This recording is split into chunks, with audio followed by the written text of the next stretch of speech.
కాగు. నువ్వు సోలోగా ట్రావెల్ చేద్దాం అనుకుంటే ఈ రీల్ నీకోసమే. ఎండ్ వరకు చూడు. లేకపోతే మీ ఫ్రెండ్స్ ఎవరైనా సోలోగా ట్రావెల్ చేద్దాం అనుకునే వాళ్ళుంటే వాళ్ళకి షేర్ చెయ్యి. నువ్వు తిరుపతి ఇంకా తిరుమలకి సోలోగా వెళ్దాం అనుకుంటున్నావా? కానీ ఎలా వెళ్ళాలి, ఎక్కడ ఉండాలి అని ఆలోచిస్తున్నావా? అయితే ఈ రీల్ని ఎండ్ వరకు చూడు. నేనైతే హైదరాబాద్ టు తిరుపతికి ట్రైన్లో వెళ్ళాను. నాకు వచ్చేసి టికెట్ ప్రైస్ 415 పడింది. అలా ట్రైన్లో తిరుపతికి వెళ్ళాక స్వప్న నివాస్ డార్మిటరీలో పర్ డేకి 300 లేదా విష్ణు నివాసంలో ఫ్రీ లాకర్స్ ఇస్తారు, అక్కడ పడుకోవచ్చు కూడా. మీకు ఫ్రీ దర్శనం కావాలంటే ఫ్రీ దర్శనం లేదా టోకెన్ దర్శనంకి కూడా వెళ్ళొచ్చు. అండ్ ఇక్కడ విష్ణు నివాసంలో మార్నింగ్, మధ్యాహ్నం ఇంకా నైట్ అన్నప్రసాదం పెడతారు. ఫుడ్ చాలా బాగుంటుంది.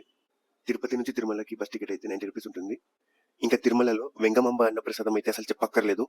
అలా కడుపు నిండా తిన్నాక ఇంకా హాయిగా దర్శనంకి వెళ్ళిపోవడమే. ఎలాంటి తొందర లేదు. ఎంతసేపు అయినా కానివ్వండి. కానీ ఆ లాస్ట్ 2 సెకండ్స్ దేవుని చూసాక ఏ ఫీలింగ్ అయితే ఉంటుందో అది అల్టిమేట్. అసలు గూస్ బంప్స్ అంతే.